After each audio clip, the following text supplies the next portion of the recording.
24 की लड़ाई, एक और चीज आप लोग जान जाइए, अब बीजेपी कांग्रेस की लड़ाई नहीं रही। वो सत्य को तोड़ने की कोशिश कर रहे हैं, राहुल गांधी सत्य को बचाने की कोशिश कर रहे हैं, वो देश की एकता अखंडता को तोड़ने की कोशिश कर रहे हैं, हम लोग देश की एकता अखंडता को बचाने की कोशिश कर रहे हैं। तो ये लड़ाई अब आप लोग के बीच जो है पार्टी से ऊपर उठ के देश को बचाने की लड़ाई है।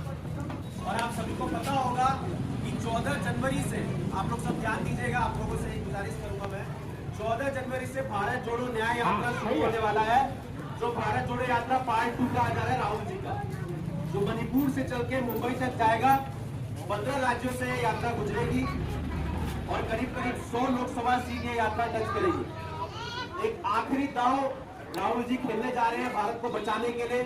जो हमारा देश है, जहां कहा जाता है कि हिंदू मुसलमान सिख ईसाई हम सब है भाई भाई, यही नारा हम लोगों ने तो बचपन से पढ़ा है और आप लोगों ने भी यही नारा सुना होगा। इसी को कांग्रेस पार्टी मानती है, लेकिन बीजेपी वाले लगातार हम लोग को बांटने की कोशिश कर रहे हैं। इसमें फायदा किसका है? इसमें मात्र फायदा उन लोग की राजनीतिक योगी के लिए, वो लोग फायदा लेने का प्रयास करते हैं। हमारे यहाँ के मुख्यमंत्री, मैं आप लोग को बताना चाहूंगा, ये बात आप लोग को जनता तक पहुंचानी है। हमारे यहाँ के मुख्यमंत्री कहते हैं 80 और 20 की लड़ाई है, कहते नहीं कहते, आप लोगों ने सुना होगा। हमारा कहना है कि ये 90 और 10 की लड़ाई है। 90 और 10 कैसे? तो 10% जो पूंजीपति लोग हैं, जो अमीर लोग हैं, हम लोग का मानना है बीजेपी सरकार उनकी है, मात्र 10% लोग, और जो 90% गरीब और हमारी तरह मिडिल क्लास के लोग हैं, लगातार जिन पे अत्याचार हो रही है बीजेपी सरकार द्वारा, अब हम लोग को मिलना है। इसलिए 90 और 10 की लड़ाई हम लोग का मानना है 24 में होगी। जैसा कि आप सब जानते हैं, 24 में अगर ये सरकार आ गई तो आज जो हम लोग खुल के आपस में बात कर रहे हैं, ये भी मौका मिलेगा कि नहीं मिलेगा, इसका मैं कोई गारंटी नहीं दे सकता। आप लोग सबको पता है, हमारे यहाँ जिस तरीके से राम मंदिर को एक भगवान को जिस तरीके से राजनीति के तौर पे लोग इस्तेमाल कर रहे हैं, वो सरासर गलत हम ये मानते हैं। हम लोग हिंदू हैं, ब्राह्मण हैं, हम लोग आस्था भगवान में रखते हैं और सबको हक है कि अपना अपना धर्म को माने, अपने भगवान हो, अल्लाह हो, जिसको जिसको मानना है मानो, लेकिन किसी दूसरे को हानि नहीं पहुंचाना चाहिए। हमारा भारत देश यही सिखाता है। मैं बार बार कहता हूँ, हम लोग जब अंग्रेजों से लड़ाई लड़ते थे, आप लोग बताइएगा भाई साहब, 200 साल उन लोगों ने गुलामी किया, फूट डालो राज करो की नीति अपनाई, जो बीजेपी सरकार आज अपना रही है। तो अशफाक उल्लाह खान मुसलमान थे, आगे बढ़ गया है, भगत सिंह सिख थे, आगे बढ़ गया है, चंद्रशेखर जी हिंदू थे, ब्राह्मण थे, आगे बढ़ गया है। जब सब लोग मिले तब जाके देश आजाद हुआ। आज की वही स्थिति, क्या हिंदू, क्या मुसलमान, क्या ब्राह्मण, क्या दलित, सबको मिलकर आना होगा। आप घर में रसोई गैस जलाते हैं तो 1000 रुपया आप भी दे रहे, 1000 रुपया आप भी दे रहे। जब आपके घर में कोई युवा बच्चा बेरोजगार घूम रहा है तो आपको भी उतनी तकलीफ है जितना हमें तकलीफ है। जब हमारे यहाँ महिलाओं के प्रति अत्याचार बढ़ रहा है तो मुसलमान भाइयों को भी उतना ही तकलीफ है जितना हमें तकलीफ है। अगर मैं कहीं से गलत कह रहा हूँ तो आप मुझे बताइए। आज के दिन में उत्तर प्रदेश सरकार में, जैसा आप लोग को पता होगा, BHU में कांड हुआ है। हमारी एक बेटी थी, उसको 3 लोगों द्वारा छेड़छाड़ किया गया, उसके साथ गलत व्यवहार किया गया। 60 दिन लग जाता है बीजेपी सरकार को, जबकि योगी जी कहते हैं हम तो बड़े अच्छी सरकार है, बुलडोजर चलाने वाली सरकार है। 60 दिन लग जाता है उनको पकड़ने में, क्योंकि तीनों व्यक्ति जो थे वो बीजेपी के IT सेल से आते थे।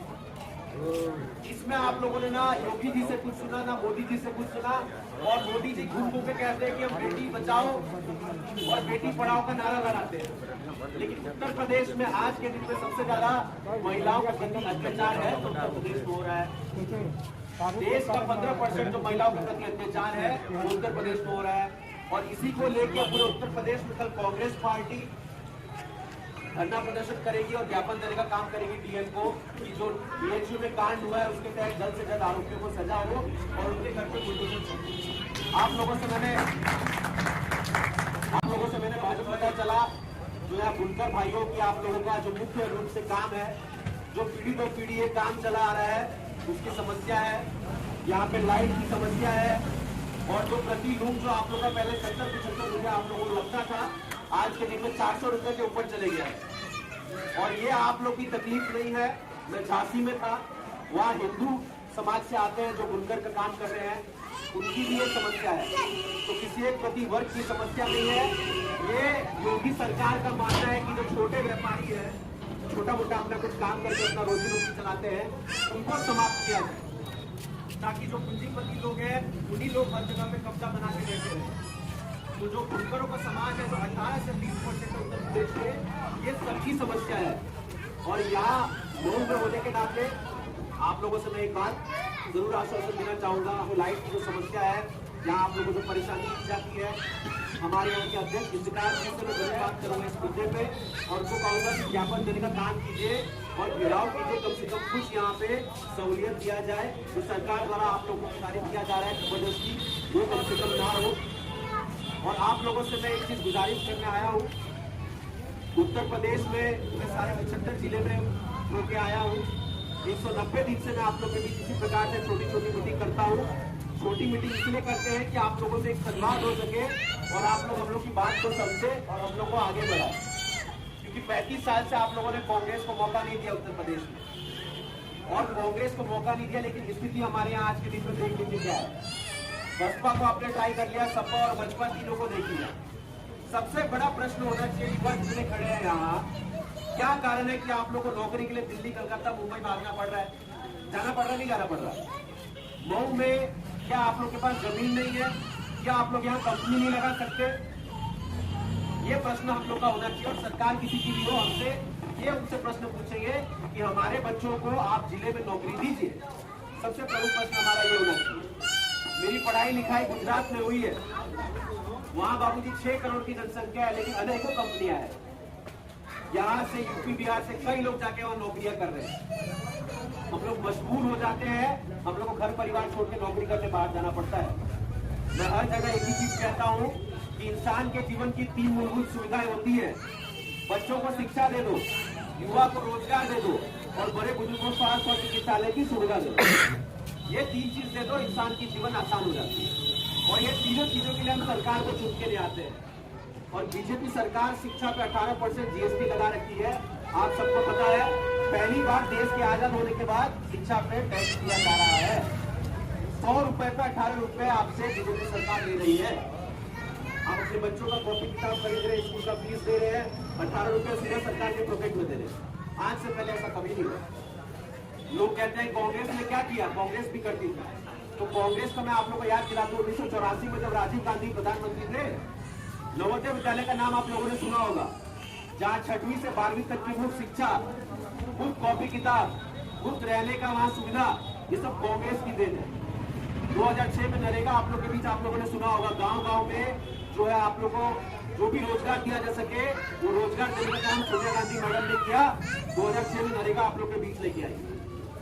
आज के दिन में तमाम चीजें आप लोग जो देखते हैं सब कांग्रेस की है। आप लोगों से गुजारिश है कि जात पात का वोट छोड़ के 24 का चुनाव आ रहा है, नजदीक है। जितने भी आप लोग यहाँ बैठे हैं, आप लोग पूरा सूचना फैलाइए। हर दिन आप लोग 10-5 लोगों से, जितने लोगों से मिलते हैं उससे बात करना है कि भाई 24 में हमको जात पात छोड़ के हमको स्वास्थ्य, शिक्षा, रोजगार, जो इन मुद्दों पे बात करेगा, हमारे बीच आएगा, उसको हम चुन के ले आएंगे। और वो पार्टी मात्र मैं आपको लिख के दे सकता हूँ, कांग्रेस पार्टी है। हमारे वहाँ मुसलमान भाई बैठे हैं, हमारे सब आप लोग के बीच में आया हूँ। मैं हिंदू हूँ, हमारे यहाँ कोई भेदभाव नहीं, ना उस चीज का भेदभाव, ना जात पात का भेदभाव। हमारे वहाँ देश और राष्ट्र सर्वोपरि है। हमारे